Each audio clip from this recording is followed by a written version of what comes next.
जी। तो अब करेंगे हिस्ट्री, है ना। चलिए let's start with the history.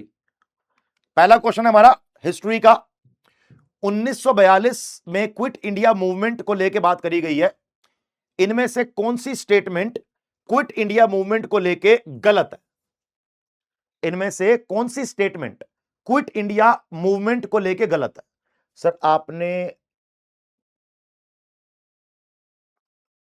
क्यों छोड़ा? बेटा हर क्यों का जवाब नहीं होता, और हर क्यों का जवाब मैं पब्लिक प्लेटफॉर्म पे दूं ये भी जरूरी नहीं है। ठीक है, आप सिर्फ अभी पढ़ाई पे ध्यान दो, ये बातें बेकार की, ये बातें आपके काम की वैसी भी नहीं है। क्या आंसर है इसका? 1942 क्विट इंडिया मूवमेंट। इस मूवमेंट को इंडियन अगस्त मूवमेंट कहते हैं, लेड बाय महात्मा गांधी। यह एक स्पॉन्टेनियस मूवमेंट, लेबर क्लास ने इसमें मतलब पार्टिसिपेट नहीं किया, यह गलत है।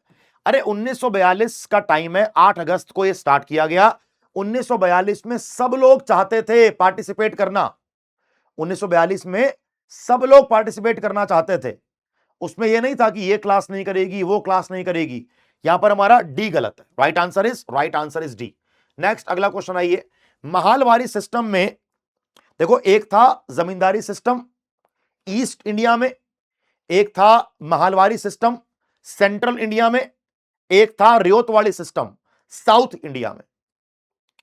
महालवारी सिस्टम में क्या सिस्टम था कि भाई मानो कि अगर यह पूरा गांव है, मानो कि अगर यह पूरा गांव है, यह हमारी ब्रिटानिया सरकार, ब्रिटिश गवर्नमेंट है, इन दोनों के बीच में गांव का जो विलेज मैन यानी गांव का जो चीफ है, इन दोनों के बीच में गांव का जो चीफ है, गांव का जो हेड है, वो सारा पैसा यहां से कलेक्ट करेगा, वो सारा पैसा यहां से कलेक्ट करेगा टैक्स का, और वो पैसा ले जाके अंग्रेजों को दे देगा।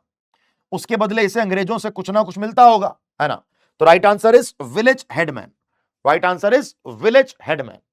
ठीक है, यहां पर अंडर द महालवारी सिस्टम जो रेवेन्यू कलेक्ट करने का काम था वो बेटा किसका था? गांव के प्रधान का था। अगला आइए, नॉन कोऑपरेशन मूवमेंट इन चारों में से कब चालू करी गई? गांधी जी की नॉन कोऑपरेशन मूवमेंट बहुत फेमस है। गांधी जी के द्वारा नॉन कोऑपरेशन मूवमेंट कब चालू करी गई? इधर आओ, देखो ये सारे बड़े इंपॉर्टेंट है। कैसे? 1919 में खिलाफत मूवमेंट चालू होती है। 1919 में खिलाफत मूवमेंट आती है, बिल्कुल सर आती है। 1919 में खिलाफत मूवमेंट के साथ आपका रोलेट एक्ट आता है, रोलेट एक्ट आता है, रोलेट सत्याग्रह आता है। जो जलियांवाला बाग का हत्याकांड हुआ वो भी 1919 में हुआ। गवर्नमेंट ऑफ इंडिया एक्ट ये भी 1919 में आया, जिसे आप मोंटेगू चैम्सफोर्ड रिफॉर्म कहते हो। जलियांवाला बाग को लेके जो हंटर कमेटी बनाई गई ये भी 1919 में बनाई गई। नॉन कोऑपरेशन मूवमेंट 1920 में चालू हुआ और 1922 में खत्म हो गया चोरा चोरी के इंसिडेंट के बाद। 1930 में आपको डांडी मार्च देखने को मिलेगा, यहां पर आपको डांडी मार्च देखने को मिलेगा। उसके बाद आपको सिविल डिसओबीडियंस मूवमेंट देखने को मिलेगा। 1940 में अगर आप देखोगे तो यहां पर आपको दिखेगा अगस्त ऑफर, कि अंग्रेजों के द्वारा भारतीयों को अगस्त ऑफर दिया गया था। अगस्त offer 1940, Cripps proposal, Cripps proposal 1942, cabinet mission plan, cabinet mission plan 1946। जैसे सारे पॉइंट मुझे याद है ना, ऐसे ही ये सारे पॉइंट आपको याद होने चाहिए। क्यों? क्योंकि एग्जाम आपका है, क्योंकि एग्जाम आपका है। सारी चीजें जैसे मुझे ये याद है ना बेटा, ये सारे पॉइंट, ये पॉइंट सारे आपको भी याद होने चाहिए।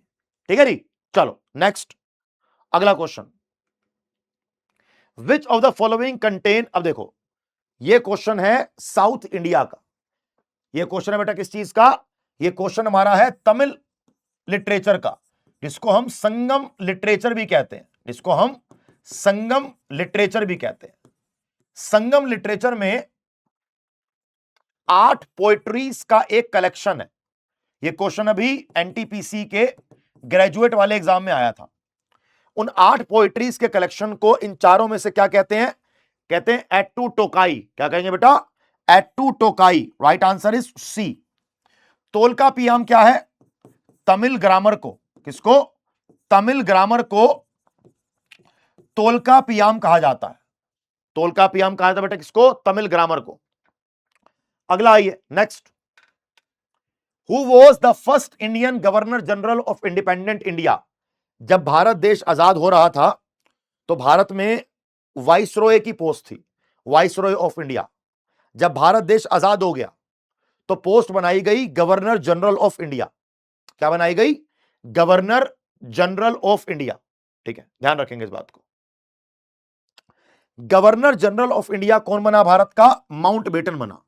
जब भारत 15 अगस्त 1947 को आजाद हो गया तो भारत को अगर देखा जाए लॉजिकली तो डोमिनियन स्टेटस मिला था।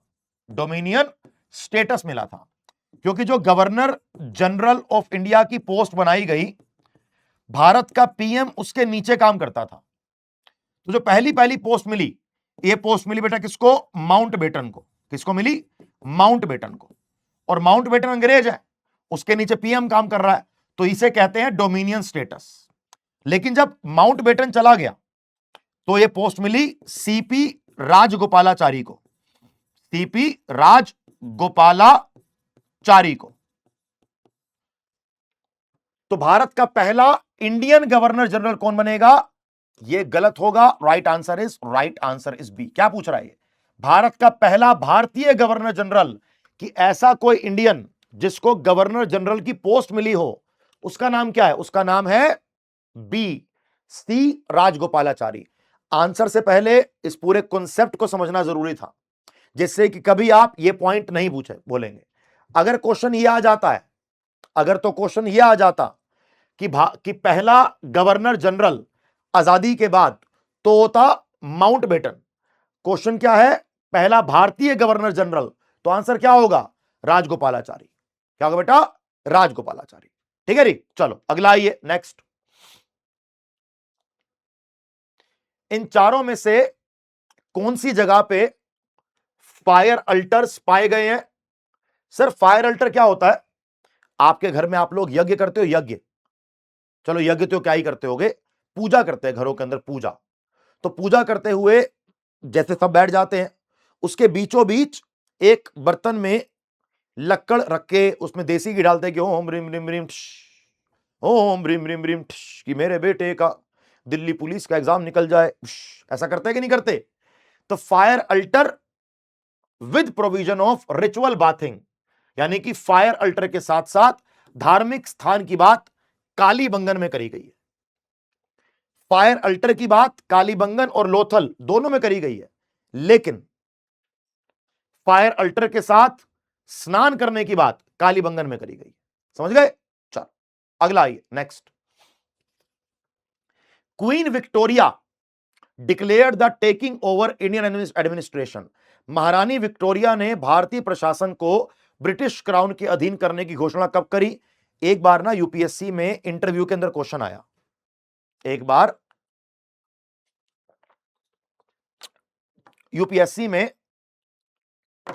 मॉक इंटरव्यू के अंदर क्वेश्चन पूछा गया, ईस्ट इंडिया कंपनी की शक्तियां, ईस्ट इंडिया कंपनी की शक्तियां भारत में किसने छीन ली थी? तो एकदम से माइंड में क्या आएगा?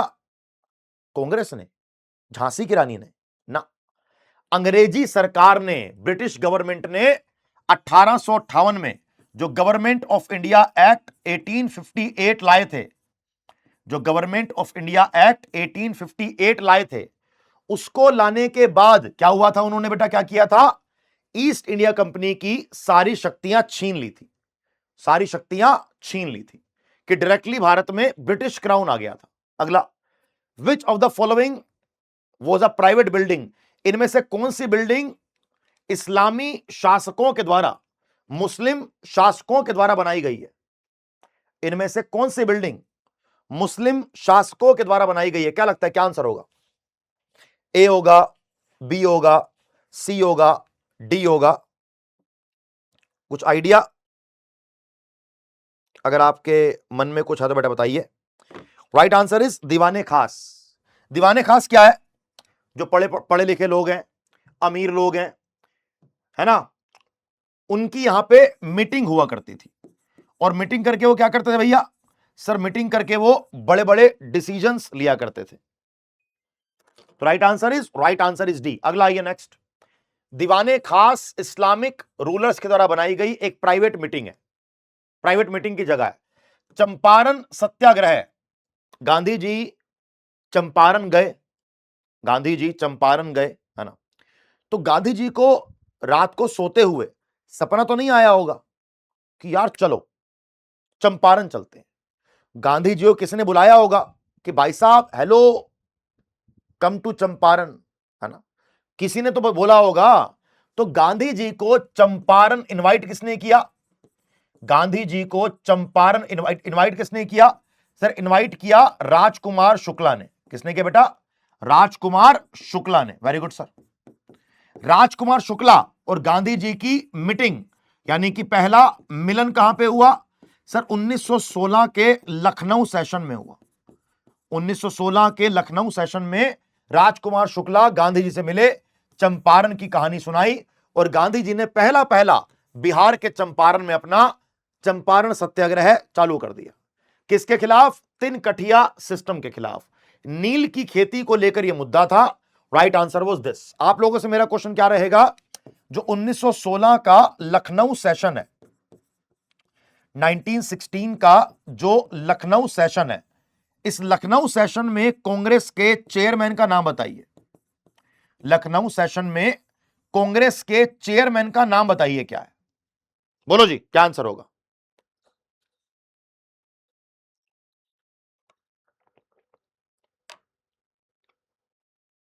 बहुत बढ़िया। अगला आइए नेक्स्ट। भारतीय स्वतंत्रता आंदोलन को प्रभावी करने वाली पुस्तक हिंद स्वराज। एग्जैक्ट ये question, very good, AC Majumdar correct answer है। बहुत बढ़िया, इधर आओ। एग्जैक्ट ये question simple word to word NTPC के ग्रेजुएट में आया था कि हिंद स्वराज नाम की पुस्तक किसके द्वारा लिखी गई है? कि हिंद स्वराज नाम की पुस्तक किसके द्वारा लिखी गई है बेटा? महात्मा गांधी जी के द्वारा, मोहनदास करमचंद गांधी जी के द्वारा। अगला क्वेश्चन, कांग्रेस का पहला सेशन कहां पे हुआ? कांग्रेस का पहला सेशन कहां पे हुआ? कांग्रेस हमेशा अपना सेशन दिसंबर में किया करते थे, 28 दिसंबर से लेकर 31 दिसंबर तक किया करते थे। पहला हुआ था बॉम्बे में 1885 में, 1885 28 से लेकर 31 दिसंबर तक यह हुआ था। गोकुलदास तेजपाल संस्कृत महाविद्यालय में यह सिस्टम हमें बॉम्बे में देखने को मिला था। ठीक है, जब कांग्रेस की स्थापना करी गई तो अंग्रेजी सरकार का वाइसरॉय कौन था? अंग्रेजी सरकार का वाइसरॉय था डफरिन। ठीक है, समझ गए? ध्यान रखेंगे इसको। चलो कुछ टिप्स पे पॉइंट याद करते हैं। कांग्रेस का पहला अध्यक्ष उमेश चंद्र बनर्जी, कांग्रेस का दूसरा अध्यक्ष दादा भाई नौरोजी, कांग्रेस का पहला मुस्लिम अध्यक्ष बदरुद्दीन त्याबजी, कांग्रेस का पहला विदेशी अध्यक्ष जॉर्ज यूल, कांग्रेस का सबसे लंबे समय तक रहने वाला अध्यक्ष अबुल कलाम आजाद, कांग्रेस का सबसे यंगेस्ट अध्यक्ष अबुल कलाम आजाद, पहली महिला एनी बेसेंट, पहली भारतीय महिला सरोजनी नायडू। गांधी जी कब बने? एक बार 1924 बेलगांव सेशन में। समझ गए? ध्यान रखेंगे। साइमन कमीशन, साइमन कमीशन में कोई भी भारतीय मेंबर नहीं था। साइमन कमीशन की ना एक कहानी है। गवर्नमेंट ऑफ इंडिया एक्ट 1919 आया। गवर्नमेंट ऑफ इंडिया एक्ट 1919 को कहा गया कि भारत का संविधान है। उसमें लिखा हुआ था कि 10 साल के बाद एक कमेटी बनाएंगे जो भारत के संविधान को सुधारने में काम करेगी। भारत के संविधान को सुधारने के लिए 1927 में साइमन कमीशन का निर्माण किया। साइमन कमीशन 1928 में इंडिया आया और इसमें कोई भी एक भी मेंबर ना देख के भारतीय, इनको नारे सुनने पड़े कि साइमन गो बैक। सर कल पहली बार मैंने दिल्ली पुलिस का मॉक दिया, 63 नंबर आए। ठीक है, तैयारी कर दूं? बिल्कुल कर दे, 100% कर दे, है ना, बिल्कुल कर दे, 100% कर दे, ठीक है जी। तो कोई भी भारतीय मेंबर नहीं था, इसीलिए उनको साइमन गो बैक के नारे सुनने पड़े, है ना भैया। अब उसमें क्या था, अब देखो 1928 में एक चीज और भी है जो एग्जाम में आती है, that is Nehru report, that is Nehru report, ठीक है, ध्यान रखेंगे इसको। अगला आइए नेक्स्ट, भारत के इंडस वैली सिविलाइजेशन के अंदर मोहनजोदाड़ो में एक डांसिंग गर्ल की छोटी सी प्रतिमा मूर्ति पाई जाती है, लगभग 4 इंच के आसपास की, इतनी बड़ी मूर्ति है वो मूर्ति कहां पाई जाती है, मोहनजोदाड़ो में। बनी किस चीज की है, राइट आंसर इज ब्रोंज की, राइट आंसर इज ब्रोंज की। एनटीपीसी ग्रेजुएट के अंदर क्वेश्चन आया, इस डांसिंग गर्ल का साइज क्या था, इस डांसिंग गर्ल का साइज था 4.1 inch, 4.1 inch. Question number 14, Congress के पहले मुस्लिम प्रेसिडेंट का नाम बताइए। कांग्रेस के पहले मुस्लिम प्रेसिडेंट का नाम है बदरुद्दीन त्याबजी। क्या बेटा, बदरुद्दीन त्याबजी। अगला आइए नेक्स्ट, सोल्ट मार्च, डांडी मार्च कब चालू हुआ, सोल्ट मार्च, डांडी मार्च कब चालू हुआ, इधर आओ। अगर मैं आपसे डांडी मार्च की बात करूं, या अगर बेटा मैं आपसे सोल्ट मार्च की बात करूं, तो 12 मार्च 1930, 12 मार्च 1930 साबरमती के आश्रम से, साबरमती के आश्रम से डांडी मार्च चालू हुआ। चलते चलते 6 अप्रैल 1930, 6 अप्रैल 1930 ये डांडी पहुंच गए, ये डांडी पहुंच गए। जब साबरमती से गांधी जी निकले थे 12 मार्च को, तो गांधी जी के साथ कितने लोग थे बेटा, 78 लोग थे, 78 लोग थे। लेकिन जब तक वो डांडी पहुंचे, हजारों लोग गांधी जी के साथ चल चुके थे। Right answer is 1930, right answer is 1930। अगला आइए नेक्स्ट, इंडियन नेशनल कांग्रेस को सेफ्टी वोल्व बनाने की बात किसने करी। अच्छा, सेफ्टी वोल्व का मतलब क्या होता है, आप लोगों ने कभी घर पे कोई ऐसे पेच कसा दीवार में, कि दीवार में कुछ टंगाना है, तो दीवार में एक पेच कसते हैं, है ना। कैसे कसते हैं पेच, पेच कसते हुए हम दीवार और उस पेच के बीच में एक पतली सी गोल की पत्ती लगाते, पतली सी गोल सी पत्ती लगाते। क्यों लगाते हैं, जिससे कि दीवार पे डायरेक्ट पेच ना जाए और कम प्रेशर पड़े दीवार पे, या पेच पे कम प्रेशर पड़े। यही काम करने के लिए ए.ओ. ह्यूम ने कांग्रेस की स्थापना करी एज अ सेफ्टी वोल्व। क्या मतलब है इसका, मानो कि ये पूरा इंडिया है और ये ब्रिटिश गवर्नमेंट है, ये ब्रिटिश गवर्नमेंट है और ये पूरा इंडिया है। ब्रिटिश गवर्नमेंट इंडिया से टैक्स ले रही है। अब ऑब्वियस सी बात है कि अगर भारत की जनता अंग्रेजों को टैक्स दे रही है, अपनी प्रॉब्लम्स को लेके भी वो अंग्रेजों के पास जाएगी। तो अंग्रेजों ने क्या सोचा कि चलो इससे बढ़िया है कि हम एक काम करते हैं, एक संस्था का निर्माण करते हैं। इन्होंने आईएनसी कांग्रेस का निर्माण किया। क्या मतलब हुआ इससे, अब भारतीय जो भी प्रॉब्लम होगी वो कांग्रेस के पास लेकर जाना उन लोगों ने चालू कर दिया, कि जो प्रॉब्लम है कांग्रेस के पास लेके जाओ, और ये कांग्रेस लेके जाएगी अंग्रेजों के पास। अब अंग्रेज कांग्रेस को सुना अनसुना कर देंगे। तो जो कांग्रेस, जो भारतीय लोग अंग्रेजों के पास जाते थे, वो क्या हो गया बेटा, वो उनके काम खत्म हो गया। ठीक है जी, तो right answer is A.O.. Hume. अगला आइए नेक्स्ट, बाल गंगाधर तिलक ने, बाल गंगाधर तिलक ने 2 अखबार लिखे, एक लिखा केसरी और एक लिखा आपका मराठा। केसरी लिखा मराठी भाषा में और मराठा लिखा इंग्लिश भाषा में, मराठा लिखा इंग्लिश भाषा में। बाल गंगाधर तिलक जी ने होम रूल लीग की भी स्थापना करी थी, होम रूल लीग की भी स्थापना करी थी अप्रैल 1916 में, अप्रैल 1916 में। होम रूल मूवमेंट या होम रूल लीग का उद्देश्य क्या था, सेल्फ गवर्नमेंट। क्या था बेटा, self government. Home rule league बाल गंगाधर तिलक जी के द्वारा एक और व्यक्ति के द्वारा भी स्टार्ट करी गई थी, एक और व्यक्ति के द्वारा भी स्टार्ट करी गई थी, जरा मुझे एक बार कमेंट बॉक्स में कमेंट करके बताओ कि होम रूल मूवमेंट या home rule league Tilak ji के अलावा और किसने स्टार्ट करी। अगला आइए next. Who is known as grand old man of south India. South India का ग्रैंड ओल्ड मैन किसे कहा जाता है? साउथ इंडिया का ग्रैंड ओल्ड मैन किसे कहा जाता है? Who is known as, any idea? देखो इधर आओ, अगर क्वेश्चन आता who is known as grand old man of India, who is known as grand old man of India, answer Dadabhai Naoroji. ये बोल रहा है grand old man of south India Subramaniam Iyer. Right answer is B. Right answer is B, Subramanya Iyer. B correct होगा इसका।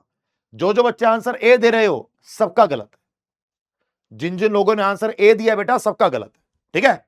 अगला आइए next.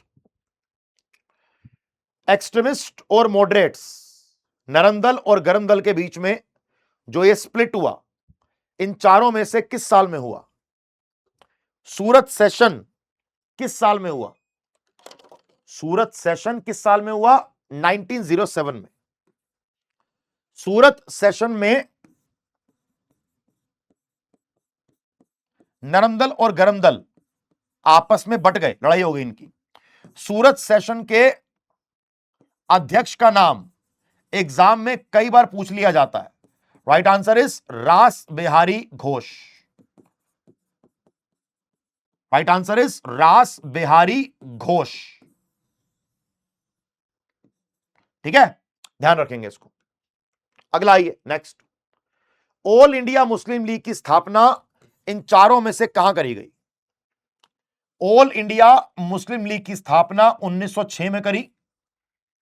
Karjan ने मुसलमानों को कहा था कि I am giving you a Muslim province, मैं तुम्हें एक